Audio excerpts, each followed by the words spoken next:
Hey, welcome to On the Chain. This is Jeff. You are here without our co-host. Today's a great day. We got a lot of stuff to talk about. So, one of the things that we like to reference here on the chain are digital assets and cryptocurrency. Today, we are going to talk about XRP. Who thought about that one? Does anybody out there know anything about XRP? Because that's what we're going to be talking about today. Actually, there's a ton of news that has come out, and in some of this news, there are some new standards being set. So, Kraken the exchange is setting the standard for all exchanges out there. We do know that a new day is coming, and Schwartz may have issued and released his long strategy. So we got to look at that. And actually, I found a tweet talking about ODL volume that is 10x in the ODL volume. So I want to see what that's all about. A lot of other great things. Want to hear from you guys as well. If there's any specific topic that you guys want to reference, throw it in the chat. Give a quick shout out where you're tuning in from. And if you guys are ready, I think I'm ready to go. And we are going to kick this thing off. So let's go. Welcome to On the Chain. So when we're reaching out to some of those out there that are having some difficulty, mainly when we look at some of the agencies like the SEC, we want to take back our 1940s. So when we have to reach out to them, we normally use the SEC phone, and we want to say, "Hey, what's going on?" With the SEC. So we'll dial them up and we'll talk to Gary Gensler. And then sometimes, we'll fast forward a little bit into the future, and we'll get into, a better period of time, maybe around the 1990s, let's say, and you get your little tiny phone. Actually, this would be probably late 90s, maybe early 2000, you get your little Nokia, and you got to call up and say, "Hey, what's going on with the .com era?" But today, and what we know is that we're here to really reference and talk about what is going on with cryptocurrency. So, Tom Emmer, you guys know Tom Emmer out there, and he had said that there is a new day coming, and we're going to get in to that tweet because we had some commentary on that, and I think this is probably a really, really great place to start because we're gonna go through this, and then I want to go into a short video clip with Rosie Rios. So let's share the screen. Also, if you haven't done so already, make sure you rush out and you get your coffee. You get your espresso. There was one day we ran out of coffee, if you can believe that. Today, I'm back with the Segfredo. All week was Illy. Now we got the Segfredo. So this is the super dark roast.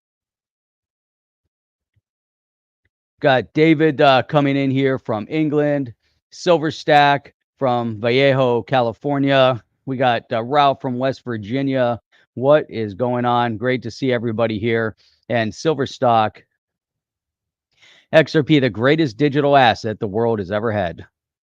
So, great things. We got Brian coming in from Hawk Point, Missouri, Oklahoma City as well with Brian. So, as you guys come in, give a quick shout out to where you're tuning in from. We actually have people from all over the world that tune in, and it's always outstanding to see and get feedback from people because from all ends of the earth, people are really fired up and excited. You know what they're excited about? I was giving a talk Thursday evening in front of a large political group. And one of the things that we were talking about was freedom. And freedom is so important. It's freedom of the people. And so one of the points that I brought up, I said, you know what? We do this podcast every single week. We're fortunate. We're able to tune in 3 days a week.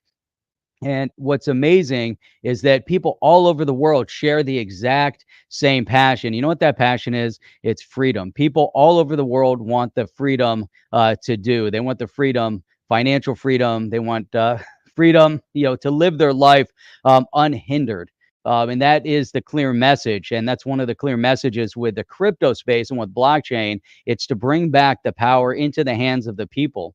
And so that is one thing that we're just really, really, enthused about, and just, very grateful with everybody that tunes in here, sharing the exact same passion. So let me bring this one up.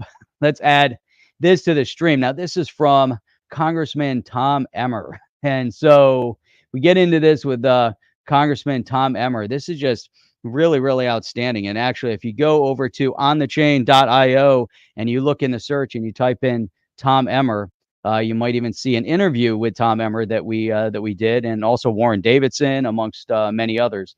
So, all right, one of the things that Tom Emmer had said, he said, a new day is coming. There was a great video with him, and he had referenced that. And here he is saying one more time, a new day is coming. And this is 100% accurate. And, we're not really that far off from that new day. Jeremy Hogan responded. He said, this needs to be your reelection campaign slogan. It's got this Sparta vibe to it. And then, I like this. John Deaton says, sorry, Congressman Emmer, but sir, you forgot to tag a few. Don't worry, I got your back. SEC Gov, Gary Gensler, and the SEC Enforcement Division, the enforcer. Gary Gensler, the enforcer. So the pillars of enforcement. I thought this was just really great. You pull this up just to see, some of the feedback here. A new day is coming. I love John Deaton's response to that. So just think, as we stay kind of on point, on focus, a new day is coming. So this is great. We got Anna coming in from South Australia. So what is up from Australia? We have a large group that tune in all the time from Australia. We got Savannah, Georgia, David from Savannah. And I like this. Got Brian, XRP, the standard. Love the show. Appreciate you. So we got Vincent, Gary the Rat. Gary the Rat. That's a good one. All right. Let me pull this up over here. This is from Future Innovation Summit. This was posted. Rosie Rios, the 43rd Treasurer of the United States. Let me make sure we're sharing the screen so we can get this. Let's go full screen. You guys should be able to hear this. Audio should be loud enough. Looks like maybe they're in Dubai or Saudi. I'm not sure exactly where the Future Innovation Summit was. Maybe, but let's play it. How this impacts Web 3.0 and specifically blockchain technology. And I want to start by saying I'm also on the board of Ripple, which is XRP, cryptocurrency. But I want to make something very, very clear. Blockchain is here to stay. The train has left the station. You're going to hear me quoted about that all the time. As far as I'm concerned, whether it's fractional real estate, whether it's art, whether it's NFTs, blockchain is not going away. So the question is, how do we take advantage of this? So, already, she starts out, really strong. I think there, one of the things that is being referenced here, and this is the Innovation Summit. And so how important is it to reference that, that blockchain, the cat's out of the bag. Blockchain is here to stay. Blockchain is going nowhere, so that is, really, really key here, so, that's, blockchain, regardless of what the SEC is trying to do, regardless of Gary Gensler, regardless of many of the others that are trying to block the true development, the true movement within this space, she's 100% spot on. Blockchain is here to stay. Tom Emmer, there is a new day coming, and it's right around the corner. We're seeing it every single day, how critical this is. And she's referencing, in blockchain, NFTs, the tokenization of real estate, of securities. There's so much use within the traditional financial space for blockchain, for crypto, not even referencing the fact that if we go into a fully decentralized environment, we can hold our political representatives accountable for their expenditures. We just saw this massive inflation bill that supposed inflation bill that was going to cut inflation, but we know, for a fact that that inflation bill will do the exact opposite. We're going to see inflation probably skyrocket, further due to this bill that they just passed.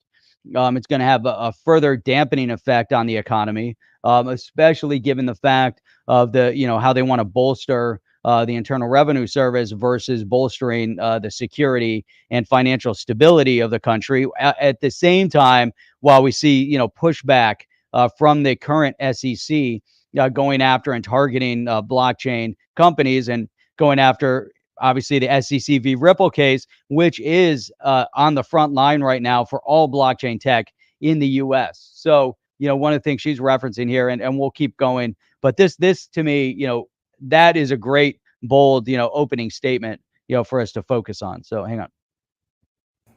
So it's important to recognize, again, how the financial and investment landscape has changed specific to blockchain technology.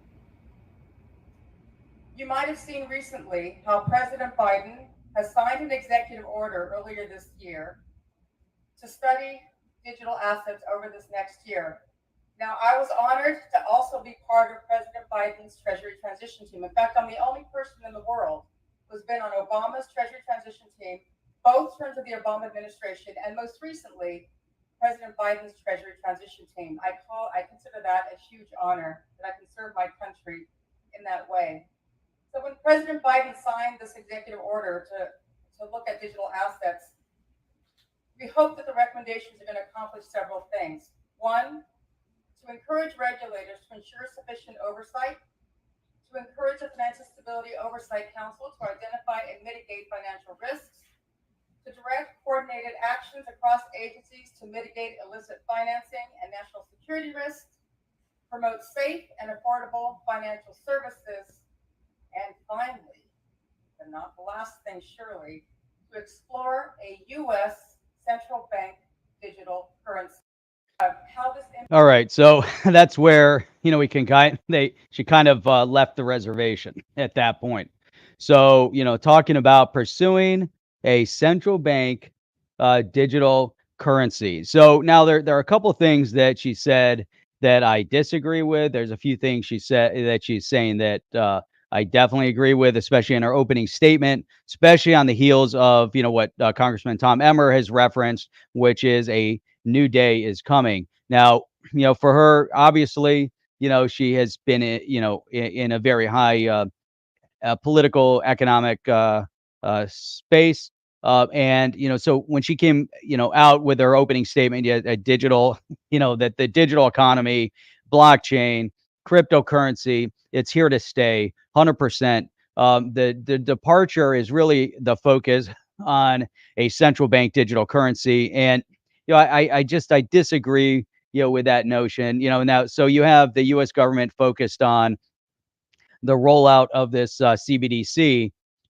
Does that bring about the innovation? Does that bring about economic stability? Does it bring about freedom of, to the people? And there's obviously a lot of concern with that. But one of the things that she had mentioned regarding this executive order, which also is a little bit weak, mainly because, she's mentioning that they want to look at the agencies and what the agencies should be doing to enforce. Now, one of the biggest issues, here is that, one of the biggest issues that we have here is that it is Congress that writes laws. So Congress should be, taking up the effort to pass positive legislation that is pro crypto, that will help advance crypto and the innovation of cryptocurrency, and help push the innovation of within blockchain tech, as she's mentioning in the beginning. Now, the executive order, does it do that? I think it's a little bit too far fetched. What we're seeing a lot within the current administration, the current Congress, the current House, the current Senate. We're seeing kind of like a lackluster approach to economic growth, a lackluster approach to the development within blockchain and the innovation of blockchain tech and crypto. And the executive order that was passed is also a little lackluster because it was pushing for the investigation of. Now, there's already been motion, through Congress. There was actually a bill that went through to the Senate that passed Congress saying the exact same thing. So, in fact, you don't, is the executive order, what exactly is it going to do? What exactly have they done? Have they done anything positive? Because we know that we've had multiple bills that have been put in front of, Congress that would push for further development within the crypto space. And it just, didn't go anywhere. So an executive order also not going to do anything further, but forget about that because, Tom Emmer, there are, new people coming into Congress come November that will be voted in. Come January, we're going to see, a major change, shift in the focus for economic growth here in the U.S. Now, the U.S. Really needs to take a leadership seat in crypto. And I don't know how many times, we kind of rehash, the same ideas over and over and over again. But we're so close.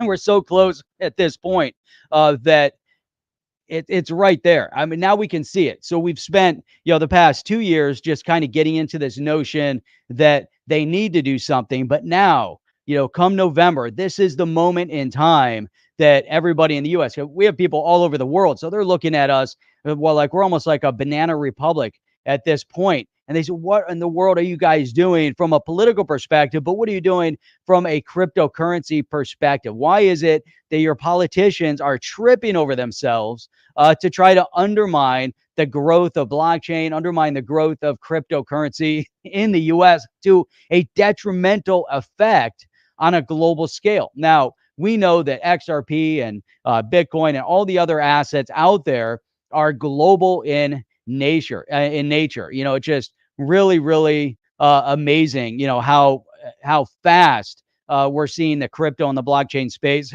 expand exponentially on a global scale. And there's so many countries out there that can adopt and join into this growth. So, and we talked about this. It's probably been many months since we referenced this. And I'm looking at, at Rosie Rios in front of the Innovation Summit, and someone had mentioned that they thought it was in Dubai. I think Marvin was mentioning it was in the Maiden Hotel in Dubai. Now, Dubai, if you've never been there, what an amazing place. I mean, there is a good representation when you go over to Dubai of what you can do when you take a departure away from the old way of thinking to the new way of thinking. So years ago, in Dubai, they had this idea that, oil wasn't going to last forever. And they had to change the direction that the country was focused on. And they wanted to become kind of a tourist and business epicenter. And that's exactly what they did. And you go to a lot of places in Dubai, you kind of feel like you're in Las Vegas. It kind of has a real kind of synthetic-y feel to it, but it's all very brand new and big and construction everywhere, and just really amazing. But the point being is that when they put their focus and attention on moving away from the old way to a new standard, anything can be accomplished. And it's the exact same thing within blockchain, and that's why we're so fired up, in that mindset, is because where we go from right now, where we stand right now, and we look, so starting in January, and it's going to be interesting to reflect back on what we're talking about this morning, and talk about, and so we'll get into January once the new Congress comes into session. Obviously, post November, between November and January, there's going to be a lot of talk about what is going to happen. What is this transition going to look like? What is going to be passed through the House and the Senate? Because we know that crypto legislation that's been sitting stagnant in the Financial Services Committee and other just sitting stagnant is going to get pushed through. Now, what happens if it gets pushed through the House and the Senate and it gets to the desk of the president and it doesn't get signed into law? So that is going to be the jeopardy here. But but at least we're going to start seeing some positive momentum. We're going to see some positive economic growth measures put into place for the U.S., and which will then have an effect on the entire world. Now, one thing, if we look at and I'm gonna move on here in a minute, but if we look at El Salvador, now we know the president of El Salvador had brought Bitcoin into being recognized as a legitimate legal currency. The president of El Salvador also had some commentary on what just happened here this past week in the U.S. And he said if he would have done the same thing and had sent agents to a political rival's home, what would the rest of the world have done? Look at the flack that he's taken from on a global scale by even recognizing Bitcoin as legal currency. Forget about whether or not it's a valid technology for currency. Whether or not it's going to be a whether or not it's going to be something. Well, we all know moving Bitcoin too slow, too expensive, not the right technology to be used for everyday currency. However, there are some apps out there like Spend the Bits that are using the XRPL, the XRP ledger technology to move Bitcoin efficiently and inexpensively. So you can actually move Bitcoin across the XRP ledger. So that's one of the reasons why we're so passionate on focusing on XRP and the XRPL for the tech in the crypto space, in the blockchain space, because it was baked in with such positive technology for the development and expansion of blockchain as a whole, which is, again, why it's so critical when we look at this SEC case against Ripple, why it's the spearhead. Because if Ripple can overcome this frivolous lawsuit by the SEC and come out victorious, to put things into perspective, it'll be monumental for the crypto space.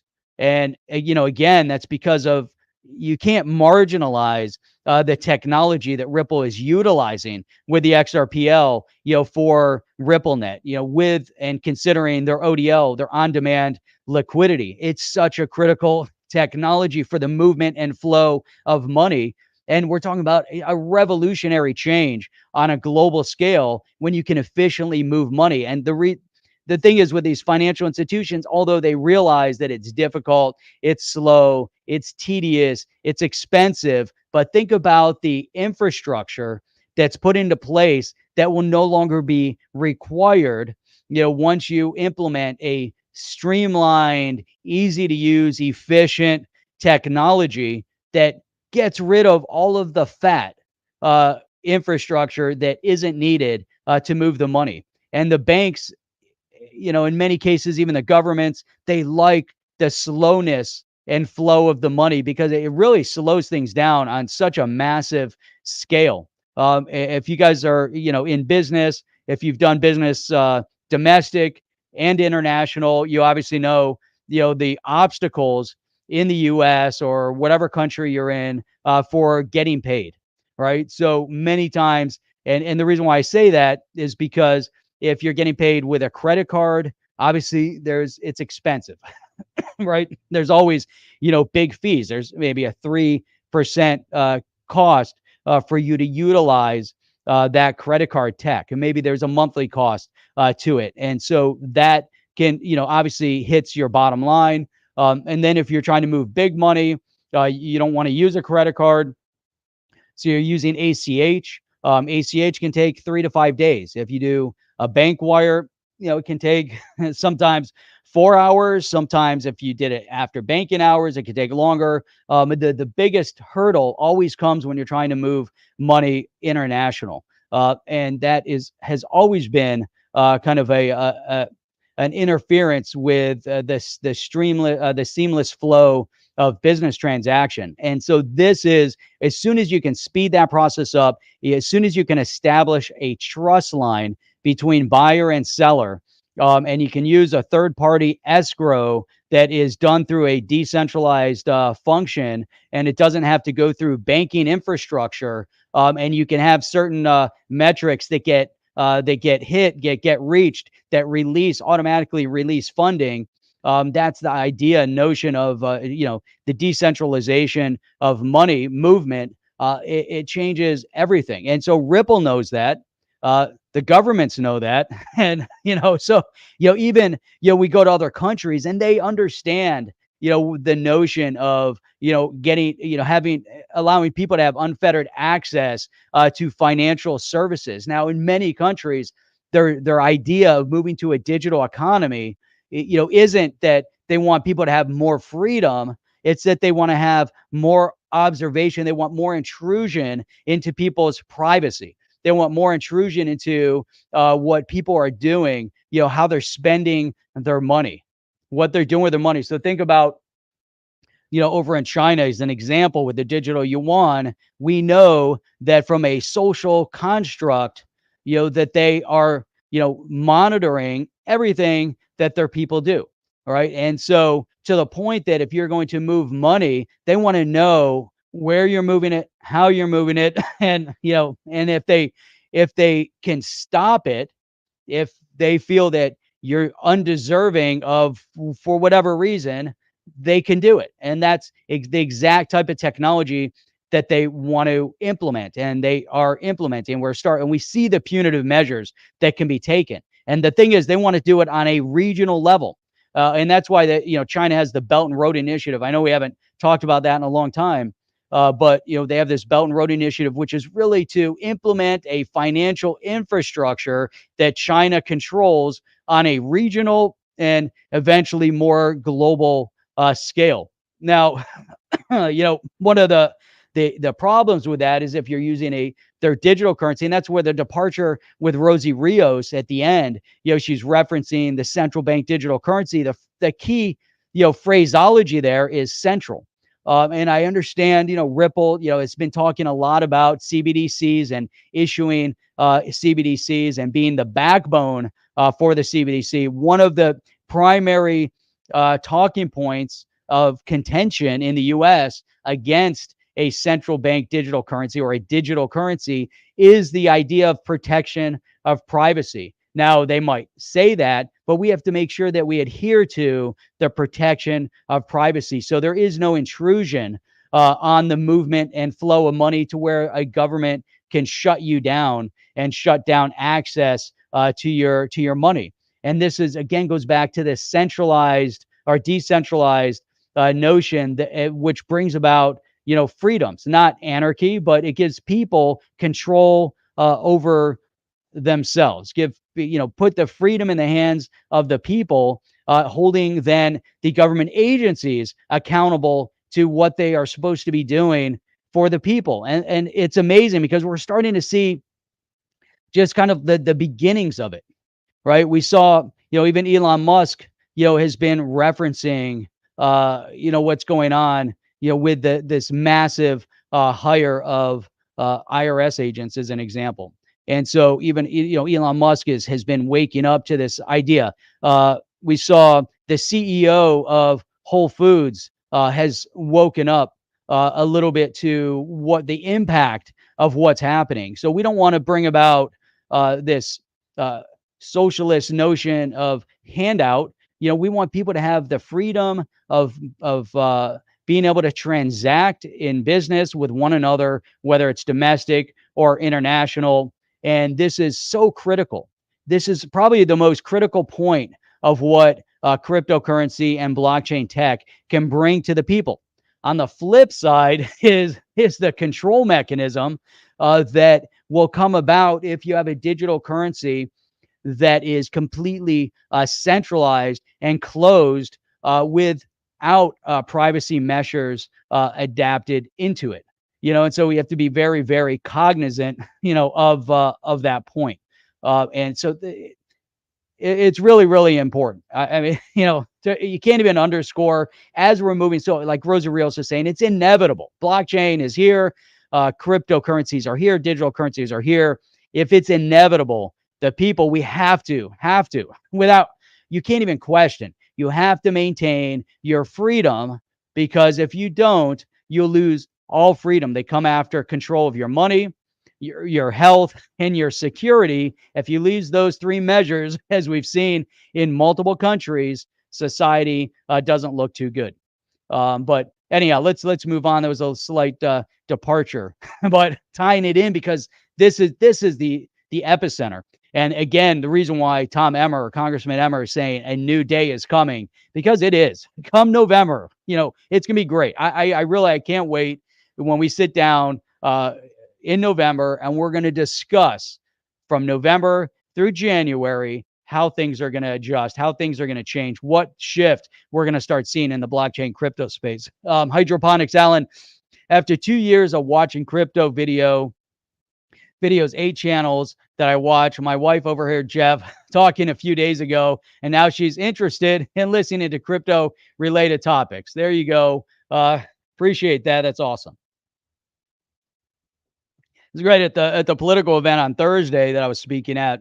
It was awesome because I've never really referenced the podcast too much to them. And so as soon as I did, people came up to me after, was like, "Oh my God, I can't believe you have a podcast." But most people probably thought that it was political. I said, no, it's actually more, it's blockchain crypto. And that just piqued everybody's interest even more. So not sure if we got anybody here that's listening from that group, but it's great. So Chad is saying, what if CBDC controls over programmable money were meant to monitor government spending? That's interesting too. And, that's another mechanism in place. Those are the positives. So yes, we can see both sides of it, because we know that we need to regulate, we need to monitor the ebb and flow of money through government agency. We know that there's waste.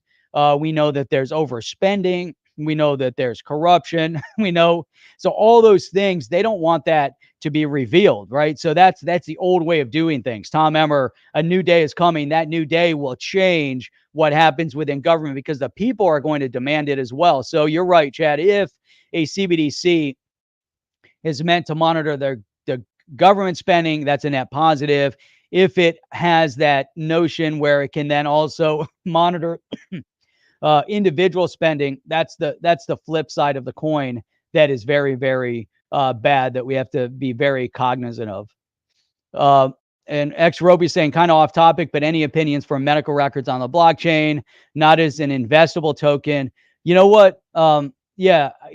This is interesting. A little bit of a departure, but not so much, because a couple of years ago, I actually wrote up a whole idea of a medical-based blockchain. Never saw the light of day.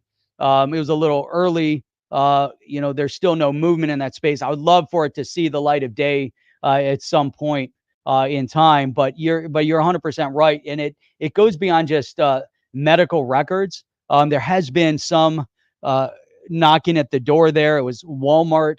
Walmart had actually issued a patent on a blockchain type tech to keep individuals' data in the blockchain, but then would have all your data accessible. They wanted to have implantable chips. So you'd implant a chip into a person, that kind of like the dog chip. You put the chip in chip. But you put the implantable chip into a dog, so if they get lost, you can scan it and get all their vitals. So they had something similar in the medical space that would also then be referenced back to the blockchain. But that, the notion of that, it was really meant to be for if somebody was in a car accident and unresponsive, it would be a way to communicate data from the first responder to the doctor, versus just scribbling notes. It'd be a real nice mechanism. So then the doctors could pull up the data with pictures, with their previous medical history. They would have everything at their fingertips to help and treat that person rapidly. So again, the positive side of it. The downside of it is having, a chip implanted that could be used, God knows how. But again, the medical records on the blockchain, I think, is a phenomenal idea. If we can, because think about this, and this goes back also to the notion of privacy, personal freedom, but your medical information belongs to you. Doesn't belong to your doctor, doesn't belong to the hospital. And if you need to stay HIPAA compliant, in this space. So most, your medical records have to, be compliant to these HIPAA, standards. There's certain things they can share, they can't share, but the data, your medical information belongs to you. Now think about the struggle that you have to go through in the U.S. To get your medical records. I don't know how it works in other countries. I've worked in other countries, but I have no idea how they have the flow of their medical data. But it's really interesting because if you want your records from a hospital, you have to submit a request to get your medical record sent, and that doesn't mean that it's going to be in a format that you can then easily share with your next medical professional. So think about, being able to consolidate all of your information. So one of the uh, areas, a complete departure, but one of the areas that are broken within healthcare is exactly being able to move record information, but also think about the magnitude of a study that can be documented if everything was then reported in the blockchain. So imagine there's a certain procedure that's being done, and they say, okay, here's the efficacy of the outcome track of this procedure. Here's what was done. Here's your outcome. So out of 10 patients, 5 experienced better, had better improvement, and maybe because the treatment protocol did ABC, but maybe the ones that had negative response or no improvement, it was because they did this. But imagine all that information on a global scale was uploaded into a blockchain. Not saying that they're going to use your individual personal information, but imagine the metrics, the data could then all be consolidated. Imagine how fast our medical technology and medical treatment protocols would improve. It'd be like astronomical to see how fast our medical technology and treatment protocols would improve. I mean, it would be unbelievable. But again, the downside would be being able to regulate and control individuals, and being able to shut them off from medical care. We obviously don't want that, but to me, that it would be monumental. Think about even, what we went through over the past couple of years. If we actually saw the real statistics that were automatically uploaded into a blockchain mechanism, a decentralized mechanism, not editable, not manipulated, but actual statistics, we'd be shocked at what we would see. We'd be shocked at the real numbers, because many of us know what really happened, from that perspective. But then also, even treatment protocol, the downside of it, we'd see real numbers. I think it'd be monumental. So blockchain healthcare to me would be phenomenal, but it can be abused, just like the CBDCs can be abused. But yeah, I mean, that's a long-winded answer, but I think it's amazing. I'm super excited about it overall. Sam Ross, CBDCs could be used for what Dems are currently doing to people with different. So that is exactly the concern. We saw an inkling of that up in Canada, and they didn't need blockchain for that. They didn't need. They shut down people's access to things. But if it was in the blockchain, exactly what with a digital yuan, what they want to have happen, over there. So healthcare on blockchain. There you go, Gaurav. Let me see. Let's get through this. Hans was saying, if it has the utility on such a grand scale, not sure where, missed some of that. You guys are having your internal conversation. missed. Let me see. There is no money. So that's another one. Darren is talking about no money in the cure. Imagine that. I mean, imagine, what that really references. Imagine, I was having a conversation with a group the other day. We were there, and it's interesting because they had this huge medical practice in California. When all this stuff happened, they ended up closing their practice, due to obviously having to shut things down. But when it was time to reopen, they said forget about it. They didn't reopen in California and they moved to Miami and they reopened over here. But we started talking about some different medical procedure and certain things that can bring about positive health outcome if you look at the whole body. But if you zoom in and you hyper focus on one area, you're missing out on the whole causation. Which is the same thing in utilizing the blockchain or thinking about cryptocurrency or looking at the economy. If you hyper focus on one thing, you're missing out on the bigger picture. So think about how beneficial blockchain and crypto is going to be on a global scale. But if you're hyper focused on only Bitcoin and you're a Bitcoin maxi, you're missing out on the bigger picture, on what can actually happen, how amazing the technology can be. So anyhow, so that was wow, kind of departure from everything. But all right, here let me bring this over here. This is great because this is showing we're starting to see positive trend maybe. So the CFTC chairman claims the agency is ready for the possibility of regulating crypto. Now imagine again, power struggle. You have a power struggle between the CFTC and the SEC. The CFTC was started in 1975. The SEC was started back in was it 1933? We had the Securities Exchange Act of 33 and 34. So it's obviously been around a long time.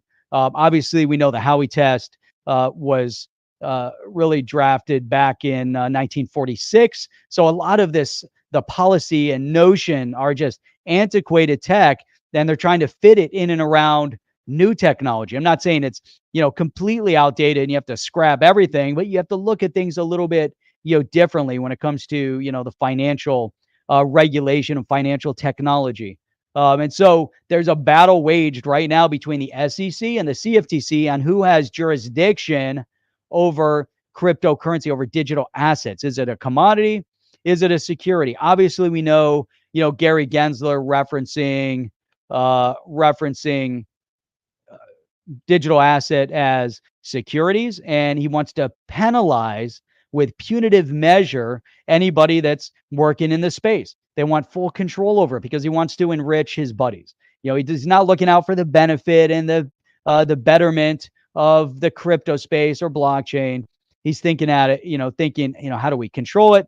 How do we regulate it? So the old way of doing things stays firmly entrenched. That's one mechanism in place. The CFTC is looking for ways, and they're ready. They're ready to regulate crypto, not just Bitcoin, not just Ethereum, crypto on a broader scale. Let me just bring this one up. Vincent Capizzi was saying, if we use blockchain in the future to vote, we won't have to worry about stolen elections and certain agencies. Exactly. And that's a great point. That's another mechanism can be used beneficially. It could be used detrimentally. If it's going through like a DAO, decentralized functionality that doesn't have a central control, that can't be corrupted, you have to build a software mechanism around it. Imagine like a Ripple for voting. And they create a Ripple net for voting. That there's certain mechanisms that are centralized because it's a central mechanism, but then the software agency or the rule of it isn't controlled by a party, and it's then one vote, one person, but it will also be instantaneous. But then you would have to verify, how do you do it? Can it be done through a thumbprint? Then is that an invasion of privacy because you're capturing a thumbprint? Can it be done through an iris scan? Or, is that an invasion of privacy now because they're capturing your eye scan? What is the best mechanism when you register to vote and it goes into the blockchain and they now control your biometrics? How exactly does that happen? I still like the idea of showing up in person or having a better mechanism. If someone is, filling out for like an absentee ballot, you have to register that person. I know when we filled out to get our absentee ballot, we had to go to the courthouse. We had to bring our identification. We had to show proof of address. You had to fill out a reason, maybe you're traveling all the time. at the time, I was doing a lot of international travel, and so there was a reason for it, and it just makes it a lot easier. But you still need to have secure mechanism. So having it in a decentralized framework like that, like Vincent's talking about, could definitely be a benefit. And again, it could also be could be a detriment, unfortunately. So all right, let's go back. So CFTC, yes, StreamYard ads all over the place. So as the cryptocurrency sector continues to grow, thanks to increasing interest of the general public, regulatory agencies are trying to include the new asset class in their operation, and the CFTC is no different. Obviously, a lot going on, but here, so you have Roston Benham has commented on the possibility of CFTC taking on crypto regulation. I think that's 100% what's needed. This notion that the SEC is somehow in control of it is so off base, because it isn't necessarily a security. So why not have an easy mechanism to identify that? Now, obviously, it can be used as a security. There are, possibilities that someone is just, they want to issue stock. And they're going to sell stock, and it's going to meet the prongs of the Howey test, and maybe even maybe the way the Howey test was formulated, it's not law, but it's precedent. So they have something to go back to, and they have something to reference. They say everyone's agreed that we want to use these 4 prongs, even though the current SEC with Gary Gensler is only looking at 1 prong. And then they even, they talk about that if they have an expectation of making money, that it's a security, and no, based on the prong, it's if you have an expectation of making money due to the efforts of others is the exact prong. And are you then buying that token, that asset, with this expectation it's going to increase in value due to the efforts of others? So that's, again, just 1 prong. Then there's 4 specific prongs of the Howey test. So does a digital asset fit into that construct? And if it doesn't, why would the SEC have jurisdiction over it? It doesn't have jurisdiction. If it's not a security, it doesn't. And that, obviously, when the crypto assets came into being, 10, 11, 12 years ago, it's something brand new.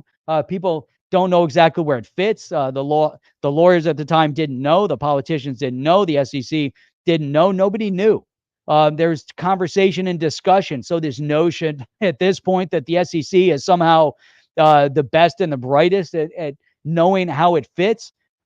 The SEC v. Ripple case is an exact reason as to why the SEC doesn't know, which is also why the CFTC is stepping up.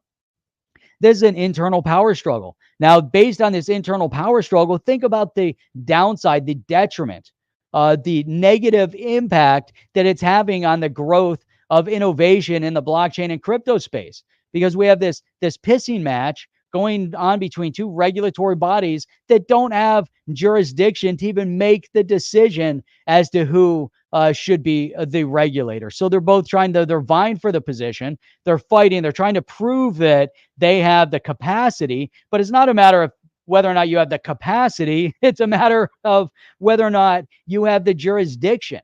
If you have the jurisdiction and you're meant to have the jurisdiction, then you'll have the capacity, because you're going to be forced to then have the capacity. But to fight based on this, it's like, oh, well, we're ready. Okay, that's great. You're ready. But now we have to determine if even the CFTC has jurisdiction. Is it a commodity? Is it a currency? Is it a security? But the only way to really come to a full conclusion is if you get clarity through Congress drafting a legislation to clarify the cryptocurrency space. That's why under the Token Taxonomy Act that was drafted multiple years ago by Warren Davidson and Darren Soto, they're specific to they wanted to put an addendum on the Securities Exchange Act from 1933. We're talking about legislation that's now almost 100 years old. They couldn't have forecasted this notion of digital currency. They couldn't even have understood digital currency. But we're trying to apply the digital currency back to utilizing, this Howey test that was based on an orange grove. And now we're trying to say that the oranges themselves would be securities. as they're trying to say that the digital asset is a security, but it wasn't the oranges that were the security. It was the whole mechanism. But in fact, there was even dissent, from the Supreme Court justice in that, even in that outcome as to why it wouldn't have been, why they couldn't do what they did. I mean, it's crazy. But anyhow, so here Benham is saying it's necessary, but it's also a change for the agency, addressing fears the CFTC might not be the right agency to regulate, which is possible. Maybe it's not the SEC or the CFTC. Maybe it's a whole different agency. Maybe because their jurisdiction is so different. Why not have a digital currency regulator? Why do we want a regulator? But maybe we need, a different approach altogether. It doesn't fit into the old way of doing things. We need to focus on what we do and what expertise we have, and that's commodity markets. And let's just use the tools we have and make some changes. Life's changing, technology evolves, and we're ready for it. It'll be interesting to see what happens. That's a great response. But what is this? It'll be interesting to see what happens. Wait, good or bad? I mean, are we just saying, I don't know what the outcome is going to be, but it's going to be interesting either way. But we're ready. Commissioner's cautious stance. However, not everyone in his agency is optimistic about crypto, with Commissioner Caroline Pham urging investors to view crypto as lottery tickets where they can expect profit or loss. This person, as a commissioner of the CFTC, should not be a commissioner of the CFTC. To make a statement like this is ludicrous, right? Because if you go to the stock market and you buy a stock, guess what? You can expect positive profit or loss from the stock. So is buying stock like buying a lottery ticket?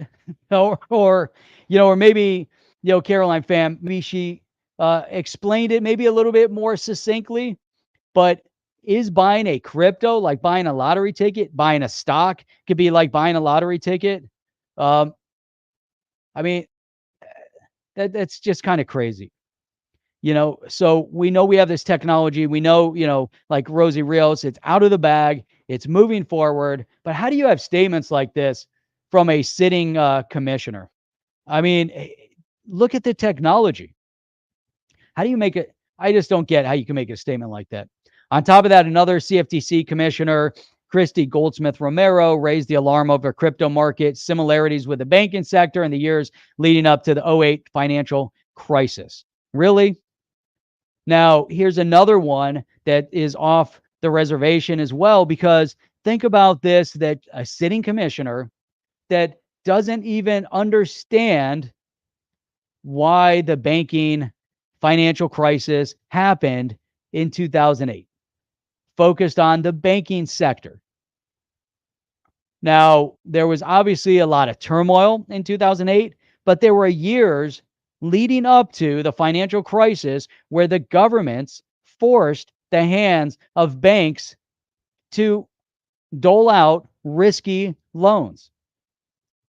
This was the government forcing the hands of the banks to do that. Started under the Carter administration back in the late 70s. And it took from the late 70s all the way to 2008 for the sector to finally implode. Why? Because the mortgage companies ended up responding to the rules on the ground that were set by, guess what, the government, that ended up loaning, and the whole market ended up spinning out of control. But it all started back during the Carter administration, forcing the hands of banks to lend out high risk loans. That's where it started. So why not put it back into perspective? So how is the crypto market similar to the banking sector leading up to the 2008 crisis? And maybe there's more explanation as to the how, but to tie the two together is crazy to really reference. man, this would be interesting to look at. But MicroStrategy, Michael Saylor has actually stepped down as CEO of MicroStrategy, moving into a different position. But look at this statement here. We're not going to read the article. Bitcoin is going to demonetize gold gradually.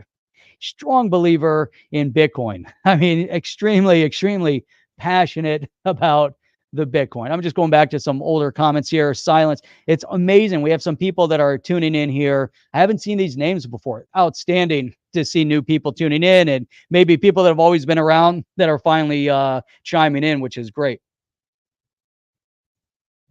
It's been a while. Gensler wants to make crypto for accredited investors, thereby saving us mere retail investors pay much higher prices. So his buddies at Goldman, JP Morgan, etc. And that's a great point. They do want that. And they want the regulation of the accredited investor to be even more and more difficult. Now it's difficult to be an accredited investor. You have to meet certain stipulation based on how much money you make, how much asset you hold. And then you can become an accredited investor and invest in pre-IPO and all these different things. And so imagine they want to do the same thing for crypto space, and they want to make it so only accredited investors can invest. It's so detrimental. So detrimental. Veritas Equitas Semper saying well-written and clearly defined regs is mandatory, not old and vague regs that allow the government to prey on vital digital currency companies. That couldn't have said it better myself. And that is perfect. And we're not talking about, we don't want, arbitrary regulation that is punitive in measure, similar to what the SEC and Gary Gensler want to put in. They want the enforcement. He wants to control the outcome. He wants to dictate and control the outcome. Now, you need regulatory clarity because you need the rules of the road. It's like going out and driving your car and having zero rules of the road. So there have to be some basic agreed on that the whole public, that everybody agrees that these are the rules that we're going to abide by, and everybody's happy with it. But some arbitrary appointed official doesn't get to decide the outcome. That's the point. So just like, you need to push back the rights of the people, bring it back to the state level and let people vote on it, let an elected official vote on it. You don't allow these arbitrary appointed officials to make any kind of statement or write law. That's not their position. And so taking old vague regulation and try to apply it and make it sound like these elected appointed officials somehow know what they're doing or make their own minds up is very detrimental to the space at large. What is this one? Can't believe you all missing the case as a joke. It's over. SEC banks everyone working with law. XRP as a currency. SEC case as a joke. Can't wait for my compo to land. That'd be great. If the case is over, which it really seems like, they've overplayed themselves so far. It's time to go. It's time for that case to wrap up. AR. It's never been more clear that every single one of these people in position of power or influence have a thumb on them from something far bigger. They're all pawns. The 4-pawn test. I like that. Jim D will soon need a public domain digital wallet using the old Libertine GNU software license model. Good points. These are really, really solid points. RPM, Ripple has proved in court they know the SEC's job better than they do themselves. That's spot on. That's exactly right. But look at the representation that Ripple has. They have all former SEC heavyweights that are working with them, which is outstanding. So X Ropey, great show. Thanks for diving into my comment. Thank you as well. Great stuff here. Novo Reach. Anybody know when the SEC lawyers will be completely out of stall? That'll be great. We'd love to see that they run out of all their stall tactics, all their insanity.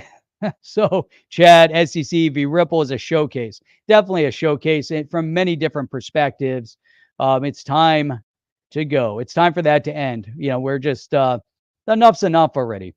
What do we have? RPM, Eversearch, XDC, and the World Trade Organization blockchain and deal. No, I'm going to look that up. I'm going to definitely check that out and see what's going on with XDC. There's some other great assets out there, of course. Chad was saying XRPL will change everything with the XLS 31D. There's the XLS 20 as well, right? So they can, build digital asset. That'll be great to see more. We don't want, the ERC 20 tokens. Let them get some serious competition in that space. I would love to see it and see more of the financial assets building on the XRPL. I'd love to see more of that. The more tokens utilizing the XRPL, building on with that technology and having some sort of an XLS 20 to be able to construct and roll out more companies. I think we'd see again the financial space, blowing up and moving at a rapid pace. Ray the Muss from New Zealand, what is up? We got AR sent you a funny hungry Howie test to Twitter. I'll check that out. And as always, appreciate you guys. You guys are awesome. And if you haven't done so already, you're brand new here. You guys know what to do with that. Definitely hit the subscribe. If you're interested in supporting the show on the chain, you can join the on the chain community.